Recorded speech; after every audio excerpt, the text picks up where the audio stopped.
drugs, or ideas, what you consume influences who you become. On the Mind and Matter podcast, we learn together from the best scientists and thinkers alive today about how your mind-body reacts to what you feed it. Before starting Mind and Matter, I spent 10 years in academia doing scientific research. I got a PhD in neuroscience where I focused on neuroendocrinology and the neurobiology of behavior, and before that, I specialized in molecular, developmental, and evolutionary genetics. I use my scientific background to help parse and translate the information that guests share on the podcast. In addition to the podcast, I write long-form written content inspired by the show where I integrate what I've learned across episodes. I also have a free weekly newsletter where I provide you with upcoming guests, share links, and provide commentary on scientific studies and research that I'm reading, and more. Visit mindandmatter.substack.com to find all of my content. The full version of this episode is available to paid subscribers at the Mind and Matter Substack at mindandmatter.substack.com. The full version is also freely available on my YouTube page. Just look up Mind and Matter or my name, Nick Jikomis, on YouTube, and you'll find the episode there. This is a partial version of the episode, and so it'll cut off partway through, but you'll still get a significant portion. So sign up to become a paid subscriber at Substack or visit my YouTube page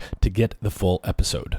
Hey everyone, I want to share with you a new AI-powered research tool I've been using to find scientific papers and learn from the literature. It's called Consensus. It is an AI-powered search tool built using large language models trained to help you find and understand the best science faster. Consensus helps you not only find individual papers, but its AI models will help you assess research quality and even synthesize insights across multiple papers for you. You can ask it general questions about any topic you might have, such as what are the known risks and benefits of a certain prescription drug? What do we know about how a certain food or nutrient affects the human body? Anything you can think of. Its pro analysis feature will actually provide you with a concise written summary of what the literature says, broken down point by point, highlighting the strength of the evidence across papers and providing you with individual studies ranked by the relevance and including additional information like citation rates, journal quality, and more. You can also save, cite, and share individual studies with a single click. Unlike other AI and search tools like ChatGPT, PubMed, or Google Scholar, Consensus uses over 20 custom large language models that are developed and trained for this specific purpose. The base Consensus product is totally free, but the premium product that you can subscribe to has better features and unlimited queries. And I highly recommend this if you are using outdated tools like PubMed or Google Scholar, or you just do your own research. For a limited time, you can use the code MINDMATTERSPECIAL, all one word, to get a free premium subscription for 1 year. That is a $150 value for free if you use the code MINDMATTERSPECIAL today. So click the link in the episode description or check my support page and give Consensus a try. Use the code MINDMATTERSPECIAL to unlock your free premium subscription today.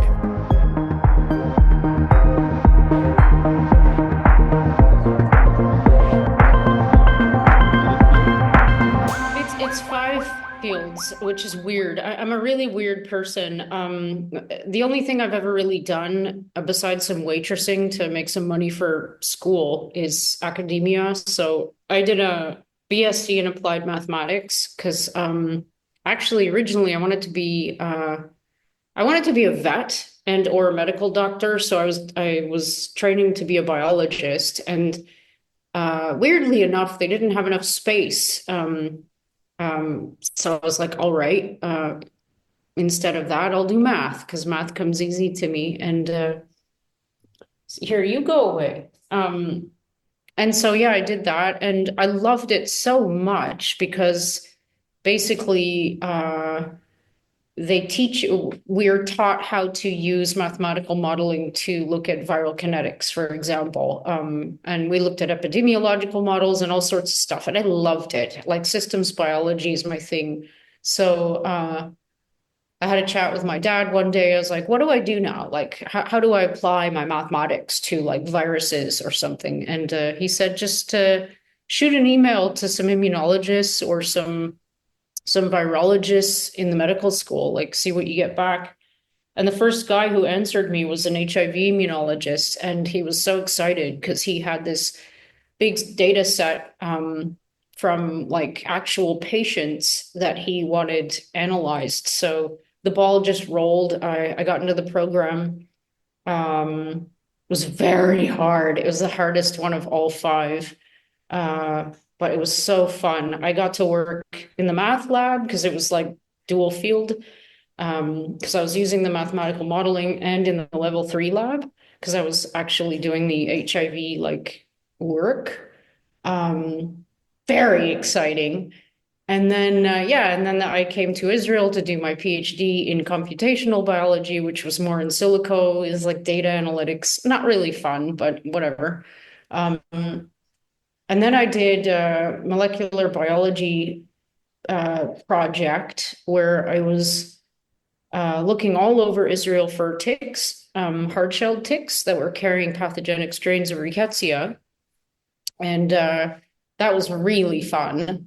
Lots of lab work, lots of data analysis. And then I did another one in biochemistry where I was looking at ABC transporters.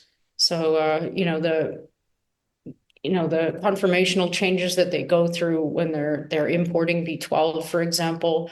And I also use molecular dynamics simulations to kind of match the work that I was doing in the lab. So it's a lot of stuff that I've done, and so I don't really have expertise in anything. I have like a little bit of knowledge in everything. Um, Yeah, but I mean, broadly speaking, so you have training in you have a quantitative background and in biology in the domain of sort of molecular and cell biology as it relates to the immune system. yeah, and specifically viruses too. Like, yeah, that's my meat. And I'm a surfer. The most important thing. And so Uh, how exactly did you, I guess right now you have a reputation for being sort of known for COVID related stuff and the vaccine adverse events data and that whole world. How did that come to be? so it was December, literally the end of December 2019, that I finished my second postdoc. And I was working real hard for a long time. So I was like, screw it, I'm going to go to Australia. And I had this big trip planned to showcase my talent in the competitive environment. And it was all paid and planned exactly when they declared the pandemic. So I had to defer my plans. Still pissed off about that, but in lieu of taking off for the rest of my life to surf, I had to find something to do because in Israel it was really bad. Like Mm-hmm. they militarized the shit out of the restrictions. Like it was crazy. We couldn't surf. We couldn't go in the sea. We couldn't go 100 meters from our house. It was really bad. Wow. Um, yeah, it was sick what they did. Horrific that You they did couldn't it. you couldn't go out into the ocean by yourself. No, listen. There's video. Listen to this. There's video footage, and I had similar encounters in Tel Aviv of do you surf? I do not surf. Okay, so the heart of a surfer is like something very unique. It's not like a hobby. It's not something that you just kind of do for fun. It's in you. It's like part of your life. The first thing you do is look at the forecast. You go surf. You plan everything about your life around your session. If there are waves, you're out. And so no matter what they said, like you can't go into the sea because it's dangerous, the surfers went surfing. Okay. So when they did, they deployed helicopters, police helicopters that are armed on the surfers, combined with jet skis, troops on the beach. It was insane. They deployed a barrage of militant people on a surfer. The video footage of them grabbing, arresting, handcuffing, throwing boards on the sand. It was unbelievable what they did. And these were friends of mine. And I didn't experience that kind of shit because we decided that what we would do is we would just go surf before light, which is a bit sketchy, but whatever, you do what you can and get out of the water before they started working, which was about 7 a.m. So we developed methods to just avoid them. But it was like they had that crime tape around all of the playgrounds. Hmm. They had seats printed for vaccinated people, for unvaccinated people on the beach. They had they had four different kinds of security patrolling to make sure people didn't break curfew, which was 5 p.m. in the evening, and that they didn't go more than 100 meters from your house. Hmm. If you didn't supply your ID on demand by anyone who didn't have to identify themselves, they could arrest you. They And almost arrested yeah, me one. well, I mean, they took all these extreme measures. Presumably, nobody got sick in that country, and it was all completely contained.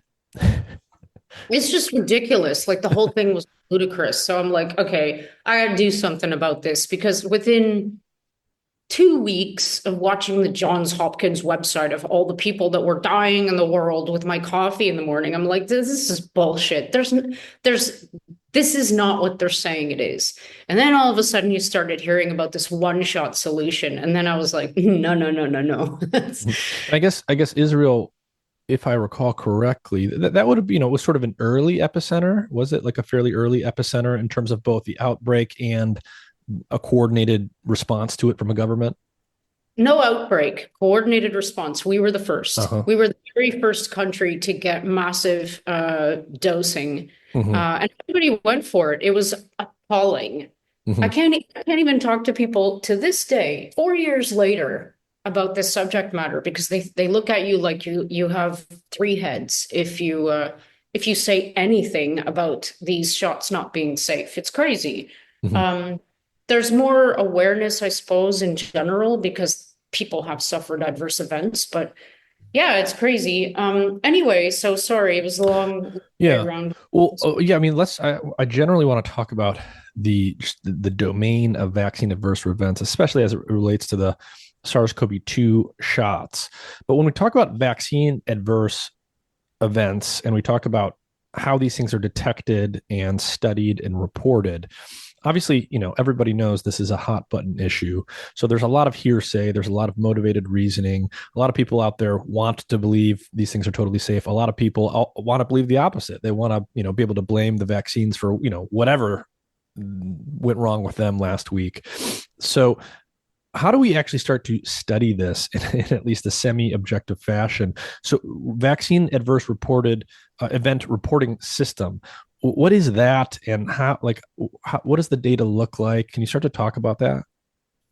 Yeah, so I'll segue into that by telling you how I got into it. So Mm. all of this started, like I said, I needed something to do. So I was dying to teach myself how to code. I still don't know how to code, but I picked up R, which is a Hmm. statistical, like, Yep, it's a analysis. programming language. Yeah. Yeah. So I picked that up and I was like, okay, I'm going to teach myself how to use R in the meantime because I want to be constructive. And the best way I know to teach yourself how to implement a new tool is to do it practically. So I needed a data set to play with. So because I anticipated that these shots were going to be dangerous because of all the propaganda I was hearing, I decided to look up pharmacovigilance databases that might be interesting come, January 2021. So there's a whole bunch of them. So there's the Dane system in Australia. There's the UDRA system, which is for the UK, the yellow card system. Sorry, the yellow card in the UK, the UDRA for the EU, bunch of other ones. But the one in the United States is called VAERS, the Vaccine Adverse Event Reporting System. It's Yeah. about 30 years old. And You said it's 30 years old?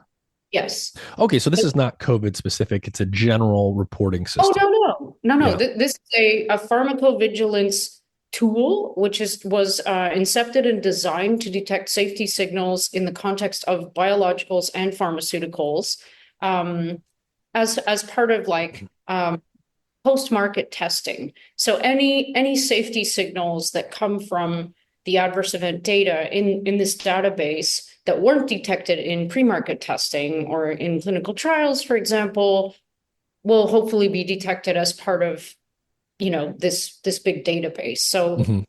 the thing about it is it's useless and this is a big point that I always make, if you're not actually looking at the data and doing proper analyses.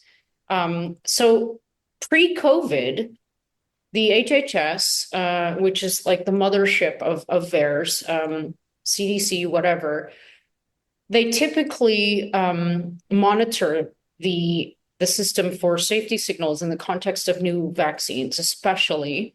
And they do this using proportional reporting ratio analyses. They use Bayesian analyses, and they do a causality assessments using Bradford Hill criteria. Okay, so people at like the CDC, like people in the government working for these big institutions, there's professionals sort of monitoring this data and analyzing it for all the vaccines that get deployed in the U.S. at least.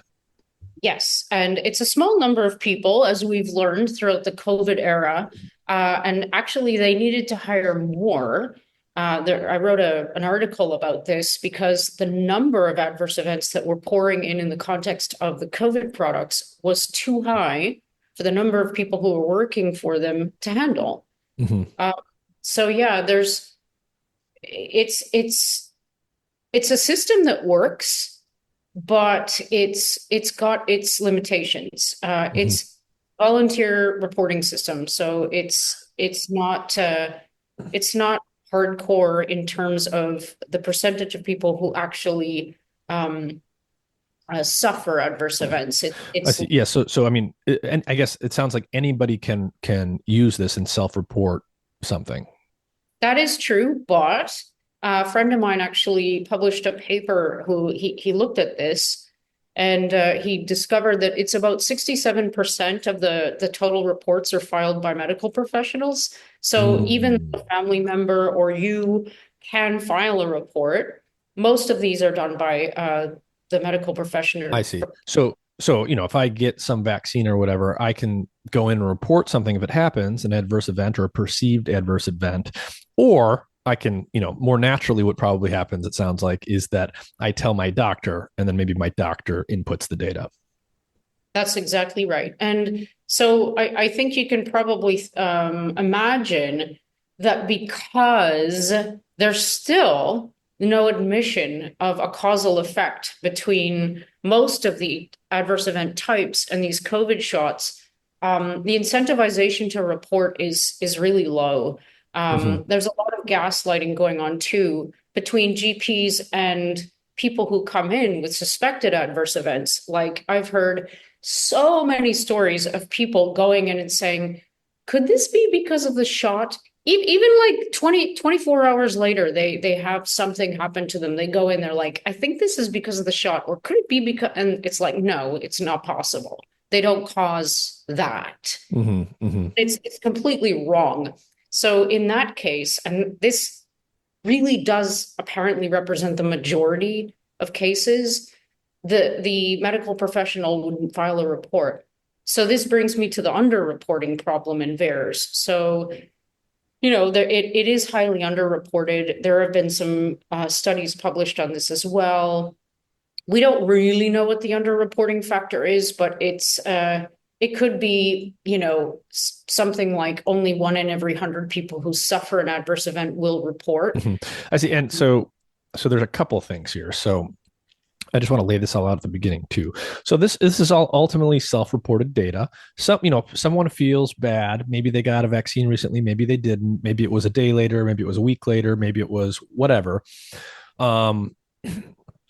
They can input that data directly or indirectly. Either they tell their doctor, the doctor inputs it if they input it, or they can input it directly themselves to the extent that happens. But what you're saying is the people who've looked at this data set, who are familiar with it, the general belief out there, or the general indication for people who have looked into it, is that there is an underreporting bias because only some percentage of anyone who has some adverse event or possible adverse event actually report it. And I guess that makes intuitive sense to me, right? If 10 people feel something, like it's not going to be all of them that take the time and the effort to go in and input the data.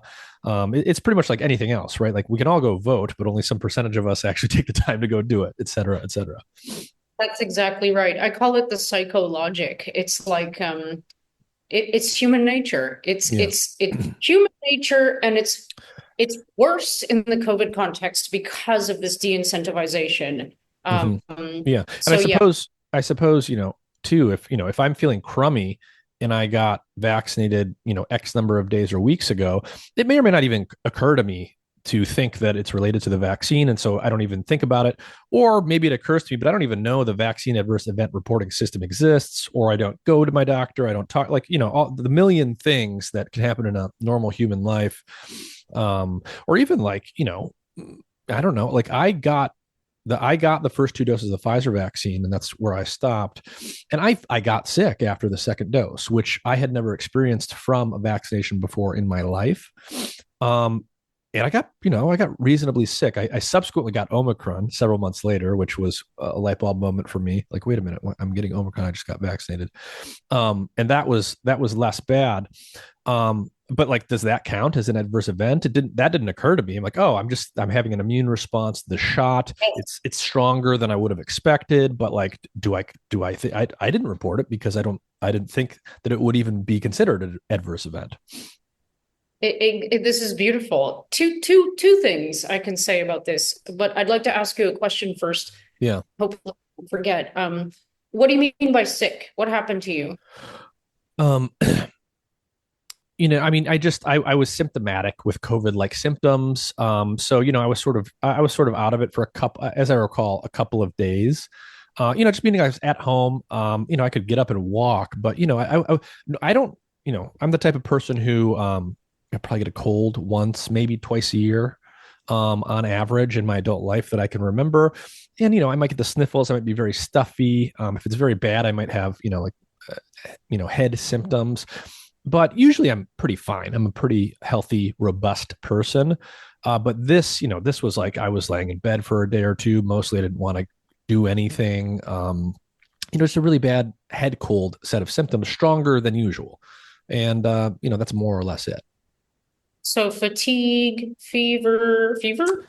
I don't, if I had a fever, I mean, I didn't actually measure that. I didn't feel hot. I believe at the peak of it, I believe the first evening, as I recall, there was like some night sweats. So, I woke up like sweaty night sweat, and that would be very unusual for me. I can't remember the last time I've gotten a flu, and certainly I wouldn't normally get that from a head cold. But yes, fatigue.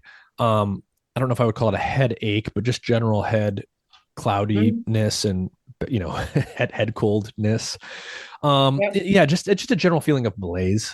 That would be the Yep, basic way to say it. exactly. Yeah. So malaise is a hugely reported adverse event. So all of those things would absolutely qualify as adverse events in the context of the shot because of the temporal proximity, right? Yeah. So Yeah. It in was these, in, maybe a 1 day, I can't remember the exact time course, but, you know, I was sick for probably 2 or 3 days, like sick, that it would count, in that window of several days following the second dose in particular.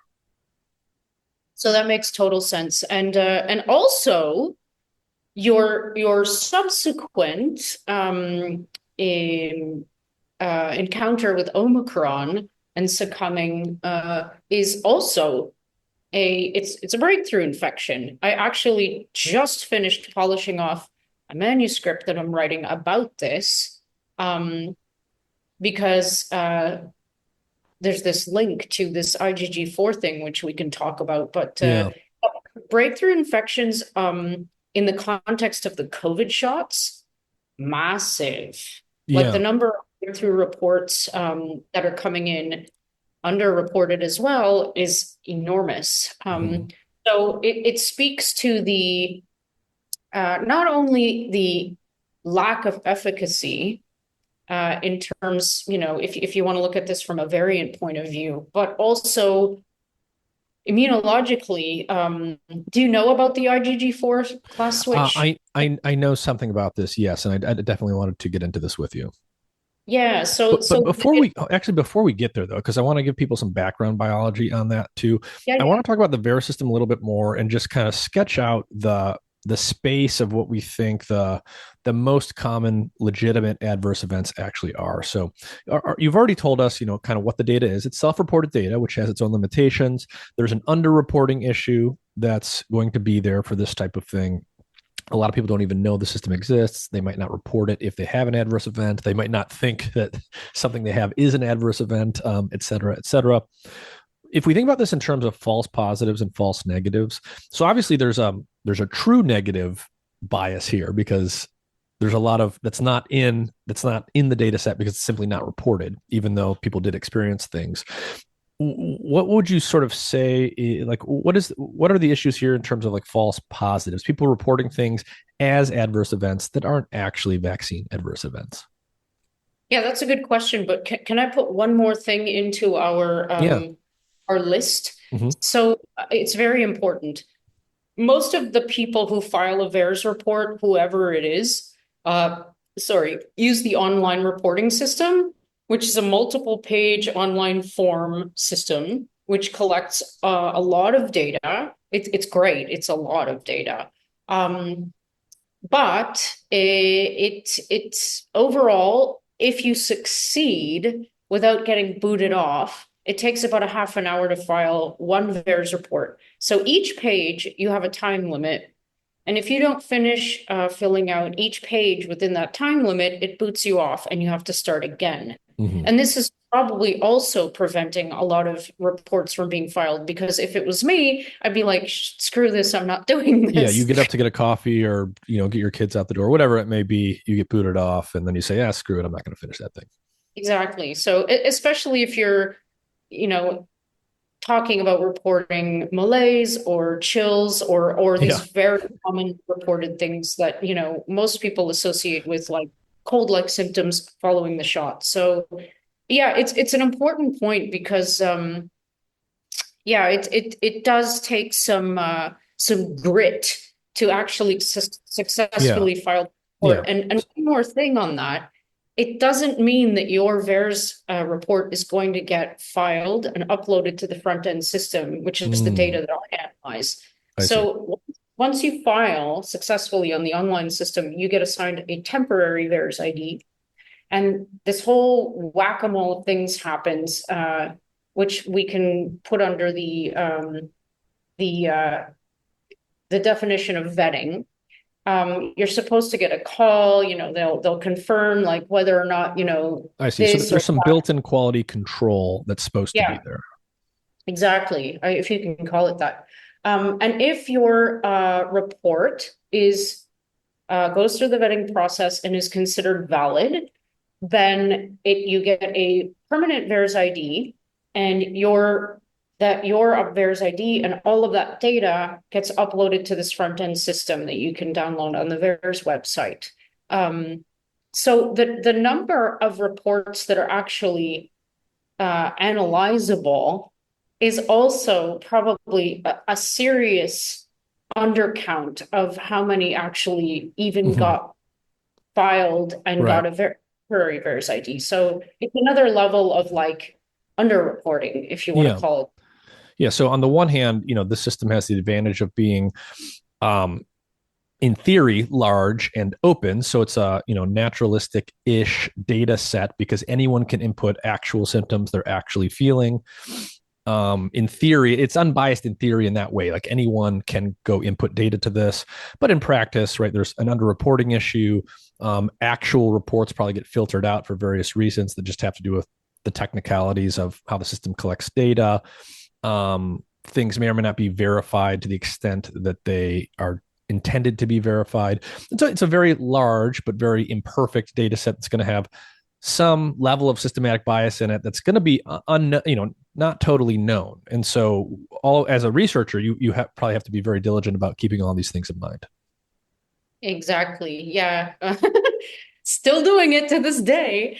Yeah. So in terms of what adverse events are actually, you were asking about cause, right? Like which adverse events that are actually reported are because of the shots, right? That was your question. Well, I mean, the first thing I kind of want to know is I want to like what are the most common adverse events reported that are linked to this vaccine, meaning people suspect they came from the vaccine or they're reported shortly after they got the vaccinations. And is there any, how did that evolve over time? So if we think about the very beginning of the pandemic, what were people reporting at the beginning? Uh, I hate to get right into this, but death. It's true. There was a massive, when I say massive, I'll explain what I mean by that. I'll contextualize, but I'll continue. There was a massive death signal in January 2021. Hmm. Okay. The VAERS system has been on the go for about 30 years. There's a lot of vaccines on the childhood schedule, as you probably know, and on the market in the US. Um, but over the past 30 years before the COVID era, the total number of adverse event reports for all the vaccines combined per year on average was about 39,000. Okay. Okay. Say that one more time. How many vaccine? What time period? For the last 30 years, 30 like from years. from 1990 to 2020, Yeah. for all the vaccines combined per year, on average, over the 30-year average, there were about 39,000 reports for all vaccines combined each year. Each year. So that's sort of our baseline expectation, is that across all the vaccines that come out in a year, so multiple vaccines per year, across all of them, you would expect roughly 39,000. Maybe some more Yeah, one year, maybe some less another year, but that's the average going back 30 years. exactly. And I've made a little graph that demonstrates, like, as the number of products slightly increases over the years, so quote unquote slightly, Mm-hmm. the average has steadily gone up. And It's very yeah, proportional. and I guess that makes intuitive sense. Exactly. Yeah. So what happens in 2021 is that you get this incredible spike in like it's not something that you can ignore. It You're jumps out in talking the data. it's 1 million versus 39,000. And this is Yeah. in the context of well, it's three products, because in the US in 2021 they were using the Pfizer, the Moderna, and the Janssen. And then they started using the Novavax and brought in the bivalent. So by the end of 2021, you had over 1 million reports. Mm-hmm. It's staggeringly anomalous. Mm-hmm. Like, I would So call it this. yeah. Okay. So you have this huge signal in the data. It's way out of proportion to what this database picked up historically. I mean, the one thing that really comes to mind here from like a devil's advocate standpoint is, well, this is a highly politicized issue. People were really worked up that year. People, are on, the blue team and the red team and really worked up about this. Could this be just a bunch of disgruntled people reporting things for the sake of reporting them and making it look bad? And if not, why not? No. So there have been many arguments made. It's because of over-reporting, because more people know about the VAERS system because of all the anti-vaxxers. And, Yeah, like, yeah. there's so many fake VAERS reports, but neither of those things are true. So I've written about this. Let's assume that there is over-reporting, okay? Mm-hmm. But there's still under-reporting. So in my opinion, let's cancel both of them out. Okay, let's just take the absolute counts at face value and we'll use those. No problem. I don't have a problem with that. And as far as the fake reporting goes, you can actually see, I read them.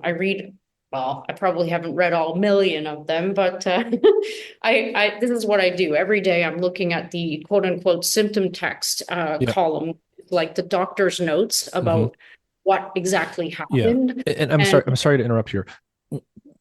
But briefly, so when people are inputting data, is it like a bunch of multiple choice questions and then like there's a free form text box where you can sort of yes, free form text?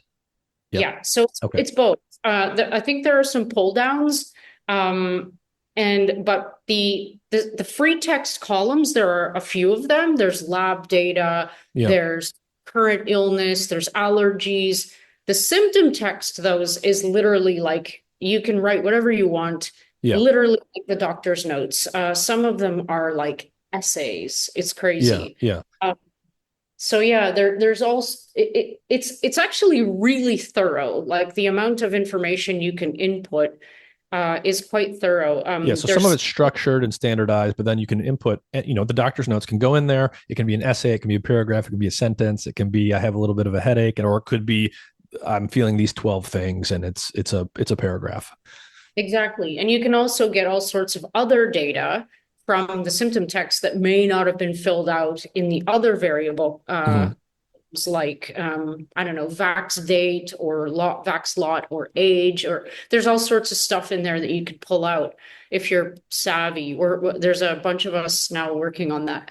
Um, so yeah, to now that everybody understands that this bungalow skyscraper plot that I call it, like the 30 years of data versus let's just go with 2021, this translates from all adverse events to standalone adverse events like death.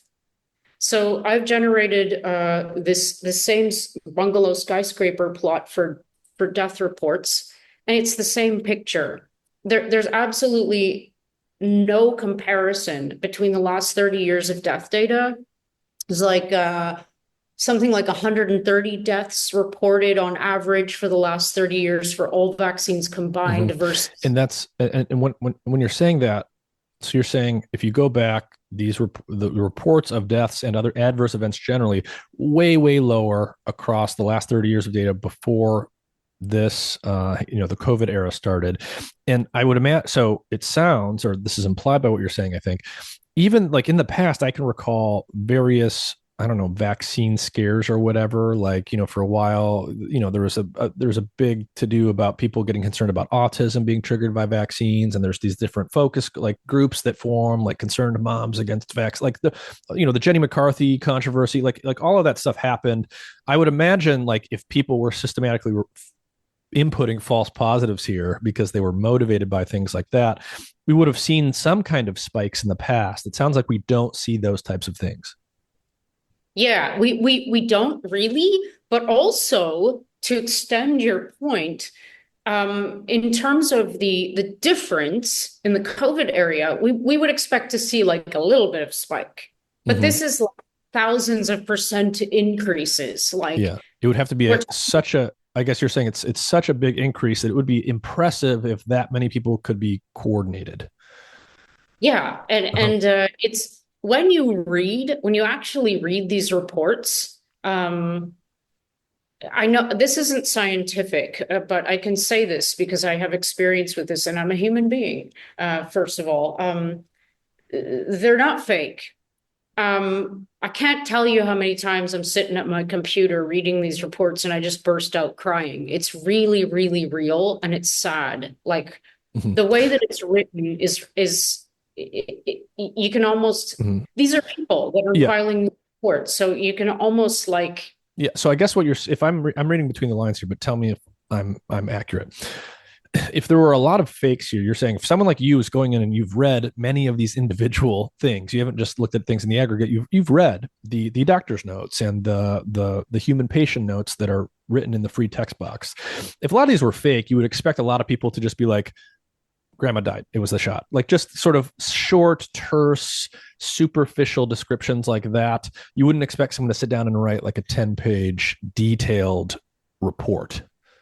Yeah, from a psychological point of view, 100%. And yeah, just because I want to be fair to all the arguments being made, Yeah. there are fake VAERS reports, even though it's a federal offense to do that. You Hmm. can go to And you, prison for.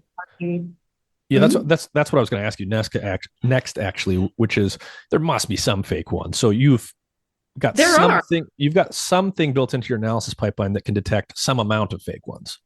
Yeah, you can see them. I mean, they're very rare. I mean, Mm-hmm. their vetting system is, I must say, it's good because out of, like I don't know how many, but you can tell like there was there was an infamous going around, one going around about the someone turning into the Hulk or something. It was like it's pretty clear when you see one. But there are also these cues, exactly like you just said, and so yeah, it's. Yeah, I guess I mean vaguely speaking, like I worked in the tech world for a while in the e-commerce world, and if you're on Amazon or some comparable website, you always have to worry about fake reviews, and we've all encountered those in the wild, and nobody has a 100% foolproof method for filtering out all the fake ones and keeping all the real ones. But most of the fake ones are pretty obvious, and there are clear patterns that you can use to filter them out.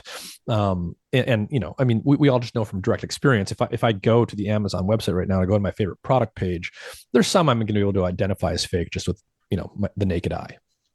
Yeah, exactly. And you know what? Like, just to again play devil's advocate, if you even wanted to take out half, just for fun, if you wanted to take out half of the COVID reports and say, pish tosh, they're not real, we still have a massive signal. This is the point. It's like, so to continue on the death thing, instead of like 130 over the past 30 years, we had tens of thousands.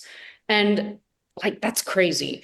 In January, this is the thing that I said before, we already had a signal at the end of January 2021 for death that had far surpassed what would typically be the number for a product recall, which is apparently 50 deaths. If you have a product that's supposed to be designed to protect you against a virus, you know what I mean? It's not supposed to make you sick. It's supposed to give you protective immunity. It's not supposed to kill you. If you have that going out into the people, that product, and you have more than 50 people die in temporal proximity, that product is typically pulled. So we had way more than 50. We had hundreds in January. So the question that I've been presenting all over the world is why are these products different? Why are they being shielded from not only having proper causality assessments done, but like,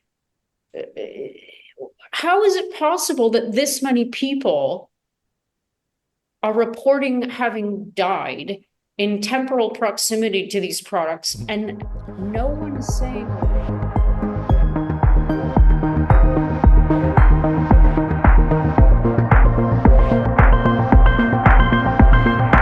full version of this episode is available to paid subscribers at the Mind and Matter Substack at mindandmatter.substack.com. The full version is also freely available on my YouTube page. Just look up Mind and Matter or my name, Nick Jikomes, on YouTube, and you'll find the episode there. This is a partial version of the episode, and so it'll cut off partway through, but you'll still get a significant portion. So sign up to become a paid subscriber at Substack or visit my YouTube page to get the full episode.